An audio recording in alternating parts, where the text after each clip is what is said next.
नमस्कार दोस्तों। BPSC TRE 4 जो लोग तैयारियां कर रहे हैं उनके लिए प्रैक्टिस पहला मैं लेकर के आया हूं, जिसमें मैं इतिहास का 40 प्रश्न कराऊंगा और भूगोल का 40 प्रश्न कराऊंगा जो आपके एग्जाम के लिए गेस प्रश्न होंगे। तो चलिए शुरू करते हैं बीपीएससी टीआरई 4 का महत्वपूर्ण इतिहास के प्रश्न और भूगोल के प्रश्न। तो आप सभी शिक्षक जितने भी शिक्षक की तैयारियां कर रहे हैं और अभी तक सब्सक्राइब नहीं किए हैं तो जरूर सब्सक्राइब कर लीजिएगा, क्योंकि ये जो प्रैक्टिस सेट है आप सभी को एग्जाम तक मिलते रहेगा, आप सभी को मजेदार तरीका से। चलिए प्रथम प्रश्न है कि निम्नलिखित में किस स्थान पर बौद्ध संगीति का आयोजन किया गया था। तो दोस्तों मैं बताऊंगा, बौद्ध संगीति का आयोजन पहला आयोजन राजगीर में हुआ था, दूसरा वैशाली में हुआ, तीसरा पाटलिपुत्र में पटना में हुआ और चौथा जो है वह कुंड लमन बोले तो कश्मीर में हुआ। तो इसमें तीनों ऑप्शन में है दोस्तों, आपका उत्तर जो हो जाएगा एक से अधिक। नेक्स्ट प्रश्न है कि निम्नलिखित में किस शासक के दरबार में बहुत से विद्वान को नवरत्न के रूप में अलंकृत किया गया था। तो उत्तर हो जाएगा चंद्रगुप्त द्वितीय के दरबार में, आपका उत्तर बी पर चला जाएगा। ठीक है, नेक्स्ट प्रश्न पर आते हैं, फटाफट करेंगे, कम समय में आपका समय बर्बाद नहीं होगा और आपकी जो तैयारी है वो काफी बेटर हो जाएगी। चलिए अगला प्रश्न है, सिराजुद्दौला किस युद्ध में अंग्रेज से पराजित हुआ था। तो हो जाएगा प्लासी के युद्ध में, जो युद्ध हुआ था 1757 ईस्वी में। नेक्स्ट प्रश्न है, ईस्ट इंडिया कंपनी में कौन सा निम्नलिखित में कौन सा 1857 के विद्रोह का परिणाम था। तो 1857 के विद्रोह का परिणाम था ईस्ट इंडिया कंपनी के शक्तिशालियों को ब्रिटिश क्राउन में हस्तांतरित करना, आपका उत्तर हो जाएगा A is the right answer. Next है कि वास्को डिगामा का मकबरा बोले तो दफन स्थान कहाँ पे मैंने उनका मृत्यु हुआ, ये बताना है। मकबरा उनका कहाँ है, उत्तर हो जाएगा कोचीन में, केरल में पड़ता है दोस्तों, आपका उत्तर सी है। नेक्स्ट है, रंगराजन आयोग की सिफारिश के आधार पर आदि अधिसूचना द्वारा 2005 में निम्नलिखित में किसकी सिफारिश की गई। तो उत्तर हो जाएगा सीएसओ का, सीएसओ सेंट्रल स्टैटिक ऑर्गेनाइजेशन का, सीएसओ का बोले तो राष्ट्रीय सांख्यिकी संगठन का आयोग का। ठीक है, आपका उत्तर सी पर जाएगा। नेक्स्ट है, निम्नलिखित में कौन सा युग्म गलत है। उत्तर इसमें हो जाएगा, देखिए रायगढ़ का जो किला है वो महाराष्ट्र में है, सही है। जूनागढ़ का जो किला है दोस्तों, वह जो है जूनागढ़ का किला, मैं आपको बता दूं, जूनागढ़ का जो किला, एक सेकेंड, हाँ बीकानेर में है। कहाँ पे है, बीकानेर में, बीकानेर में जूनागढ़ का किला है। तो ये आपका ऑप्शन नंबर गलत है और आपसे पूछ रहा है गलत बताइए। चलिए तो इसमें आपका ऑप्शन नंबर बी पर चला जाएगा। मेहरानगढ़ का किला राजस्थान में है, याद रखिएगा। नेक्स्ट है, 1817 में पाइक विद्रोह का नेतृत्व निम्नलिखित में किसने किया था। पाइक विद्रोह का बख्शी जगबंधु विधार, आपका उत्तर बी पर चला जाएगा। तो उत्तर आपका जो जाएगा वो बी पर जा रहा है। नेक्स्ट प्रश्न है कि रमजान या रमजान इस्लामी कैलेंडर का डैश महीना है। दुनिया भर के मुसलमान द्वारा इसमें उपवास रखा जाता है पूरे एक महीने का, तो ये बताइए, ये होगा 9वां महीना। नेक्स्ट है, यहूदियों के कौन से पर्व को रोशनी का पर्व कहा जाता है। उत्तर हो जाएगा रोशनी का पर्व कहते हैं हनुका को। किसको कहते हैं, हनुका को कहते हैं दोस्तों। नेक्स्ट प्रश्न, आप लोग से रिक्वेस्ट है कि एक लाइक जरूर कीजिएगा इस वीडियो के लिए। ये प्रैक्टिस सेट 1 है, इसी प्रकार से आपको प्रैक्टिस सेट मिलते रहेगा हमेशा। तो आप लोग चैनल पर नए हैं और अभी तक सब्सक्राइब नहीं किए, सब्सक्राइब कर लीजिएगा और हमेशा एग्जाम तक आप सभी को प्रैक्टिस सेट, इतिहास, भूगोल जितने भी है, साइंस, हर चीज का प्रश्न आप सभी को मिलते रहेगा। बाइबिल में कितने नियम है, मतलब दोस्तों बाइबिल में जो नियम है वह 2 नियम है, आपका उत्तर जो जाएगा वह सी पर जाएगा। नेक्स्ट है, इस्लाम डैश में अरब में पैगंबर मोहम्मद द्वारा प्रचलित एक प्रमुख विश्व धर्म है। उत्तर आपका हो जाएगा कि 4वीं शताब्दी में। ठीक है, क्या हो जाएगा, 4वीं शताब्दी की बात कर रहा है इस्लाम की बात। ठीक है, आपका उत्तर बी पर जाएगा। नेक्स्ट प्रश्न दोस्तों, तो नेक्स्ट प्रश्न है कि क्राइस्ट चर्च, जिसे पूर्वोत्तर भारत का प्राचीन चर्च माना जाता है, किस पूर्वोत्तर शहर में स्थित है। तो ये जो स्थित है आपको मैं बता दूं, गुवाहाटी में स्थित है दोस्तों, उत्तर आपका बी पर जाएगा। नेक्स्ट प्रश्न है कि निम्नलिखित में कौन सा सुमेलित है। तो बताए कौन सा इसमें सुमेलित है, बोले तो सही है, उत्तर आपका होगा हाथी गुफा अभिलेख खारवेल के द्वारा, ये आपका क्या है, सही है। दूसरा है एहोल अभिलेख, पुलकेशिन द्वितीय, जूनागढ़ अभिलेख, रुद्रदामन का। तो आपका उत्तर एक से अधिक हो जाएगा। नेक्स्ट है कि सारीपुत्र प्रकरण निम्नलिखित में किसकी रचना है? ये जो रचना हो जाएगा मेरे दोस्तों अश्वघोष की रचना है। किसकी रचना है? अश्वघोष की रचना है। तो इसमें कोई भी उत्तर नहीं है, आपका उत्तर ई पर चला जाएगा। नेक्स्ट है कि सुशर्म मगध शासन करने वाले निम्नलिखित में किस वंश का अंतिम शासक था? उत्तर हो जाएगा मगध अंतिम वंश। सुशर्म जो था मगध पर कन्नौ वंश का शासक था दोस्तों, कन्नौ वंश का।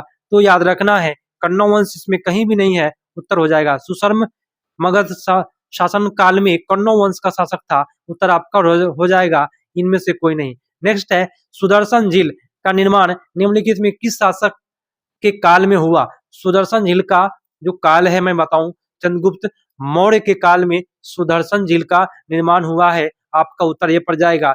नेक्स्ट है कि कश्मीर के इतिहास को बताने वाला राजतरंगिणी शीर्षक वाले इतिहास की रचना कौन किया है? राजतरंगिणी के लेखक कल्हण है दोस्तों।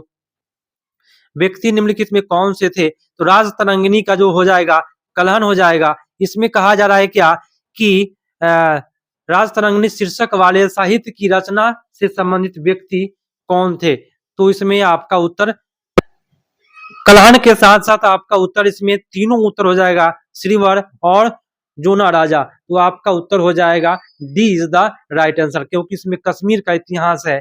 नेक्स्ट है गुर्जर प्रतिहार वंश का संस्थापक कौन था? गुर्जर प्रतिहार वंश का जो संस्थापक है वह नागभट्ट प्रथम है दोस्तों। नेक्स्ट है कि इंडो ग्रीक शासक डेमीट्रियास का शासनकाल कब था?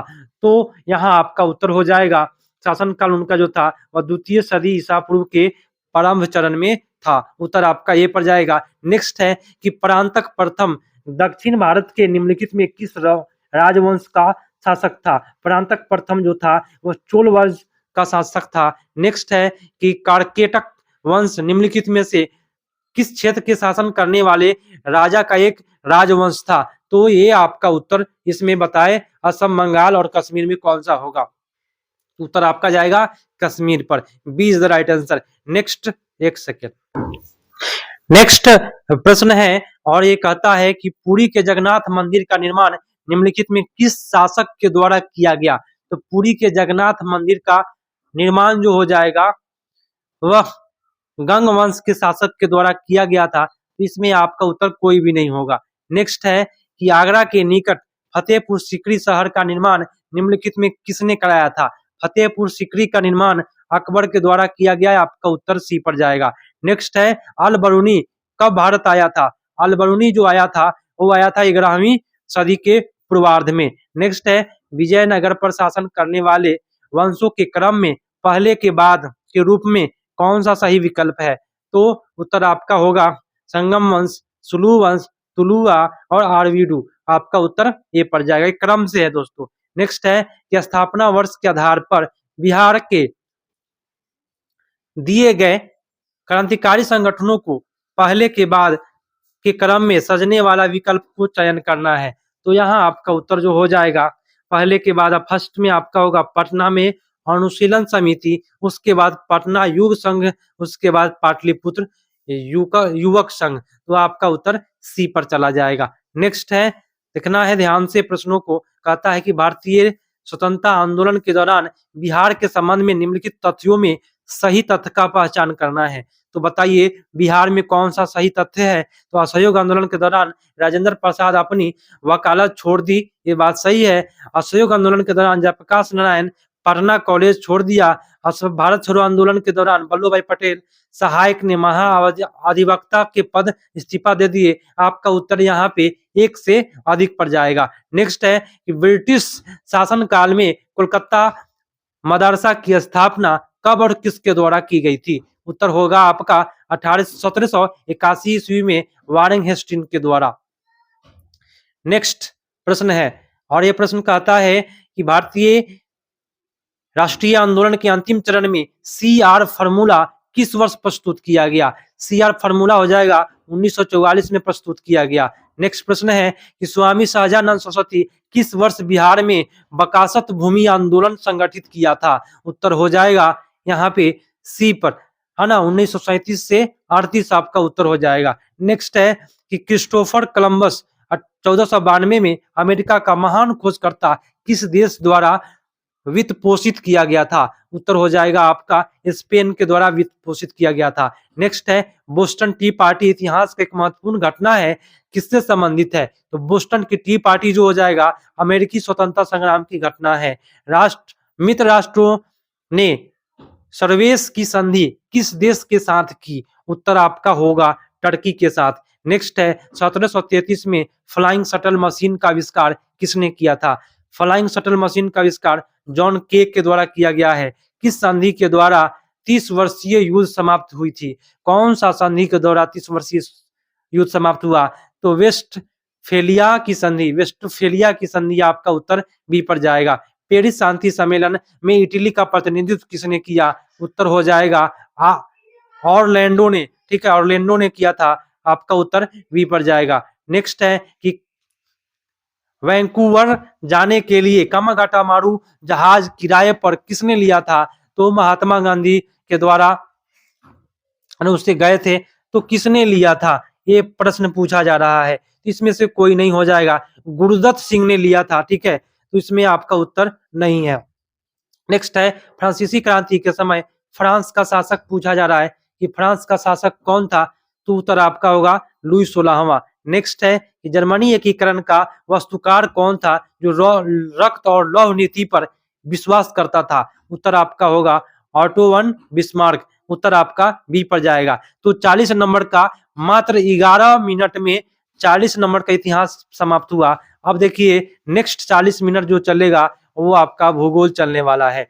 चलिए शुरू करते हैं भूगोल को देर न करते हुए। तो ये आपका जो क्लास होगा वो केवल रिवीजन होगा, काफी बेटर चलेगा आपका क्लास। चलिए, मणिपुर जो भारत का एक राज्य है, देश के डैश हिस्से में स्थित है? तो मणिपुर हो जाएगा पूर्वोत्तर हिस्सा में। नेक्स्ट है कि डैश भारत के राजस्थान प्रदेश में स्थित एक धार्मिक शहर है।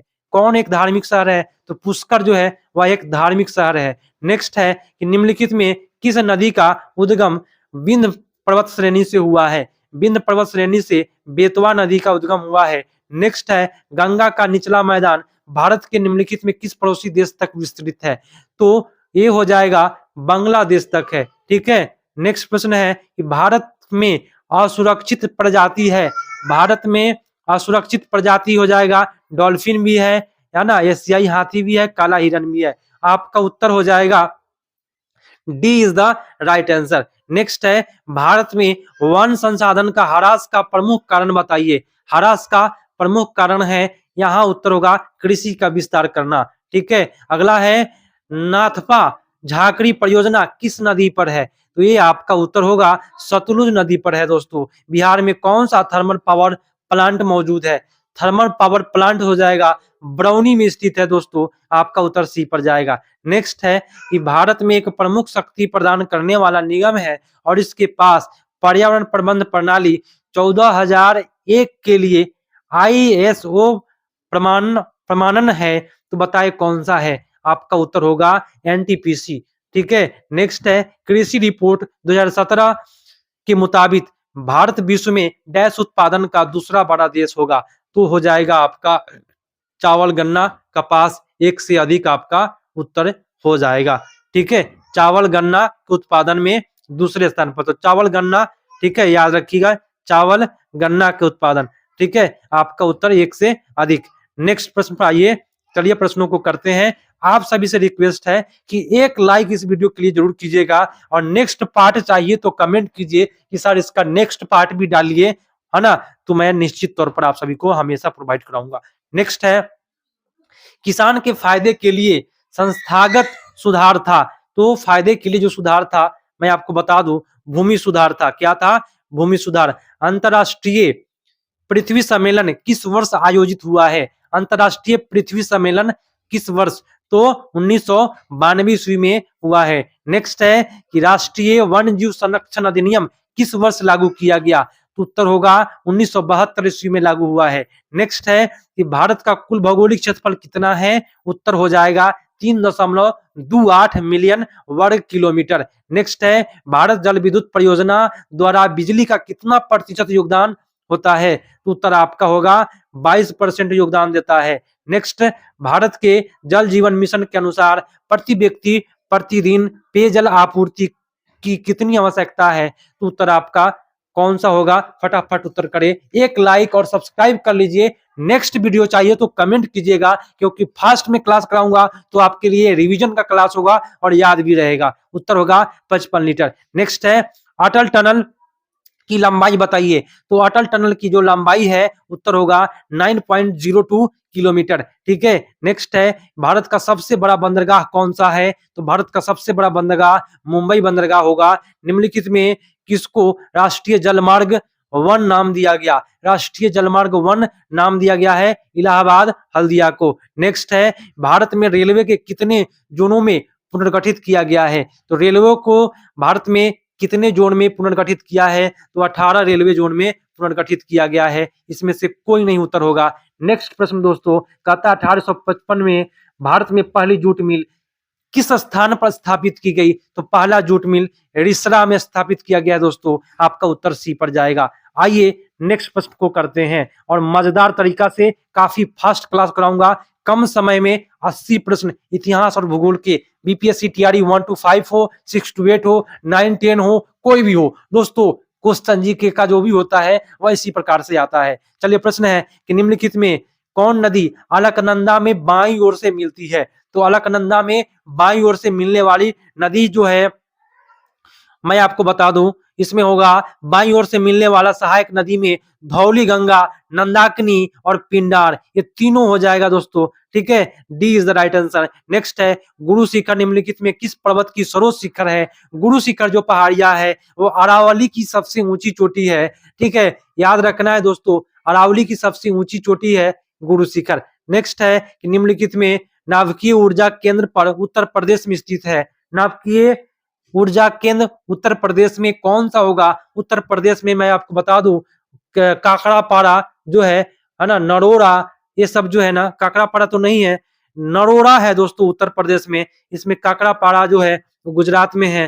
ठीक है, नरोड़ा आपका उत्तर प्रदेश में है। इनमें से कोई नहीं होगा। नेक्स्ट है कि हरौती का पठार कहाँ है? हरौती का पठार आपका उत्तर हो जाएगा C is the right answer, Rajasthan में है दोस्तों। भारत में कोयला उत्पादन में निम्न स्थान कहाँ है? कोयला उत्पादन क्षेत्र में पूछा जा रहा है कि निम्न में कहाँ है? कोयला उत्पादन क्षेत्र निम्न में कहाँ है भारत में? तो यहाँ होगा दामोदर घाटी, सोन घाटी, गोदावरी, महानदी। तो देखिए, दामोदर में तो कोयला होता ही है। ठीक है, महानदी में भी होता है। ठीक है, दामोदर में भी होता है और महानदी में भी होता है, और साथ साथ सोन घाटी, गोदावरी, है ना। तो गोदावरी घाटी, तो ये आपका उत्तर एक से अधिक इस पर कर दीजिए, किसी प्रकार से आपको प्रॉब्लम नहीं होगा। नेक्स्ट है, हिंदुस्तान उर्वरक निगम का नामरूप संयंत्र किस राज्य में स्थित है? तो ये हो जाएगा असम में है दोस्तों। कहाँ है? असम में है। नेक्स्ट है कि पूर्व मध्य रेलवे जोन का मुख्यालय कहाँ है? पूर्व मध्य रेलवे जोन का मुख्यालय हाजीपुर में है दोस्तों। B is the right answer. Wheeler द्वीप का नाम क्या है? प्रश्न पूछा जा रहा है, व्हीलर द्वीप का नया नाम पूछा जा रहा है कि क्या है? तो उसका नया नाम पड़ गया है अब्दुल कलाम द्वीप। नेक्स्ट है कि डुंग या झपोन सिंचाई पद्धति, सिंचाई की संरचना किस स्थान क्षेत्र की है? आपका उत्तर हो जाएगा कहाँ का है? ब्रह्मपुत्र घाटी का, पश्चिम बंगाल का, नागालैंड का। आपका उत्तर एक से अधिक हो जाएगा। ठीक है, नेक्स्ट प्रश्न पर आते हैं, खरीफ और रबी के संबंध में निम्नलिखित में कौन सा कथन ठीक नहीं है? उत्तर आपका होगा खरीफ महीना वर्ष ऋतु में प्रारंभ किया, ऋतु के प्रारंभ में आता है और बसंत ऋतु के अंत तक फसल कटाई जाती है। ये बात सही है। नेक्स्ट प्रश्न पर आते हैं और करते हैं प्रश्नों को। आप सभी इस सेशन के लिए एक लाइक जरूर कीजिएगा और अपने दोस्तों को बोल दीजिए, और नेक्स्ट सेट चाहिए तो जरूर कमेंट कीजिएगा। प्रथम प्रैक्टिस सेट है जिसमें 80 प्रश्न आपको कराया जा रहा है, 40 प्रश्न इतिहास का, 40 भूगोल का। चाहे आप जो भी तैयारी का कीजिए, 1 to 5, 6 to 8, 9, 10, जो भी प्रश्न जो होता है जीके जीएस का, कहीं से भी टकराता है दोस्तों। प्रश्न कहता है कि विश्व में सबसे बड़ा ग्रान वन निम्नलिखित में कौन सा है? सबसे बड़ा ग्रान वन आपका होगा, उत्तर कौन सा होगा? ग्रान, देखिए सुंदर वन के डेल्टा जो वन है, सुंदर वन में वही हो जाएगा, गरान वन के नाम से जाना जाता है उसको। मैंग्रोव फॉरेस्ट भी कहते हैं, सुंदर वन। ठीक है, आपका उत्तर सी पर जाएगा। नेक्स्ट है, भारत में निम्नलिखित में वह फसल मौसम कौन सा है जो मई जून में शुरू होता है और धान और ज्वार बाजरा आदि मुख्य फसलें उगाई जाती है? तो बताइए कौन से फसल, कौन सा मौसम, यहाँ पूछा जा रहा है कि निम्नलिखित में वह फसल मौसम कौन सा है जिसमें मई जून में शुरू होता है? तो मई जून में जो होता है धान बाजरा, है ना, तो वो ऋतु का नाम बताना है आप सभी को, तो उस ऋतु को कहेंगे कौन सा? खरीफ। ठीक है, खरीफ फसल का नाम पूछ दिया है, धान बाजरा, है ना, ये सब क्या है? खरीफ फसल है दोस्तों, और मई जून में शुरू होता है। नेक्स्ट है कि शीत ऋतु के दिनों में हम मौसम किस प्रकार का होने पर ज्यादा ठंड महसूस करते हैं? मौसम किस प्रकार होगा तो ज्यादा ठंड नहीं पड़ेगा? तो साफ मौसम होगा तो ज्यादा ठंड पड़ेगा। देश की निम्नलिखित मिट्टियों में किसे स्वतः कृषि मिट्टी कहा जाता है? कृषि योग्य मिट्टी किसको कहते हैं? तो कपास की काली मिट्टी को। आपका उत्तर हो जाएगा C is the right answer. निम्नलिखित में वह कौन सा राज्य है जहां अंतरराष्ट्रीय सीमाएं 3 देशों से मिलता है? उत्तर हो जाएगा अरुणाचल प्रदेश। ठीक है, अरुणाचल प्रदेश दोस्तों वह 3 देशों से मिलता है, एक तो है म्यांमार, दूसरा है भूटान और तीसरा है चाइना। म्यांमार, भूटान और चाइना, ये तीनों से मिलता है। निम्नलिखित में वे फसल कौन सा है जो जलोढ़ मिट्टी में उगती है और जिसके लिए प्रचुर मात्रा में पानी की आवश्यकता होती है? उसको हम चावल कहते हैं दोस्तों। नेक्स्ट है, इसका मिलान करना है, चलिए मिलान कर लेते हैं। रेशम अनुसंधान संस्थान, ये जो है दोस्तों बेंगलुरु में है। कहाँ है? बेंगलुरु में है, तो ये तो सही है। अगला पूछा सकरा अनुसंधान संस्थान, तो सकरा जो हो जाएगा वो कानपुर में होगा दोस्तों, ये गलत दिया है। और चर्म अनुसंधान संस्थान, चर्म बोले तो चमड़ा अनुसंधान संस्थान, चमड़ा का अनुसंधान संस्थान जो है वो चेन्नई में है, ये भी गलत लिखा है। ठीक है, तो याद रखिएगा। नेक्स्ट प्रश्न पर आते हैं, कहता है कि भारत की जनगणना 2011 के अनुसार जनसंख्या घनत्व का कितना था? जनसंख्या घनत्व कितना था 11 के अनुसार? तो 1 किलोमीटर में 382 लोग हैं दोस्तों, याद रखना है आप सभी को। ठीक है, चलिए नेक्स्ट प्रश्न पर आते हैं। जनगणना 2011 का पूछता है। अगला प्रश्न और अंतिम प्रश्न है, 80 प्रश्न आपका समाप्त हो रहा है, और आप सभी एक लाइक जरूर कीजिएगा। मुझसे कुछ मिस्टेक हुआ होगा तो आप लोग प्यारा सा कमेंट कीजिए, मैं आपका प्रत्येक कमेंट का सम्मान करता हूं। और आप सभी लाइक कीजिए, अपने दोस्तों को जोड़िए, सब्सक्राइब नहीं किए कर लीजिए, क्योंकि TRE4 में मैं बहुत अच्छा तरीका से आप सभी को सहयोग करने वाला हूं। ग्रुप डिस्कशन भी शुरू होने वाला है, जिसको आप सभी को लाइव देखेंगे। ऑफलाइन क्लास भी जा रहा है शुरू होने, उसको भी आप लोग लाइव देखेंगे। उसमें जो भी क्लास होगा सभी को आप लोग लाइव देखने वाले हैं। चलिए, दक्षिण पश्चिम मानसून की अवधि के दौरान तमिलनाडु सूखा रहता है। क्यों सूखा रहता है तमिलनाडु? इसलिए क्योंकि यह वृष्टि छाया क्षेत्र में स्थित है। क्यों सूखा रहता है? क्योंकि यह वृष्टि छाया क्षेत्र में स्थित है, इसलिए यह सूखा रहता है। तो आज का जो क्लास है यही समाप्त हुआ, और ये जो प्रैक्टिस सेट था ये 1 था दोस्तों। 2 चाहिए तो कमेंट कीजिए, सेशन कैसा लगा कमेंट कीजिए, अधिक से अधिक कमेंट कीजिए और लाइक जरूर कीजिएगा। और सब्सक्राइब नहीं किया कीजिए, दोस्तों को बुलाइए और कहिए यहाँ पे आपको हमेशा आपको क्वेश्चन मिलेंगे। तो अधिक से अधिक वीडियो जब चलेंगे निश्चित तौर पर TRE4 में मैं और बेटर तरीका से आप सभी को प्रोवाइड कराऊंगा। मिलते हैं नेक्स्ट अपडेट में, तब तक के लिए धन्यवाद। जय हिंद।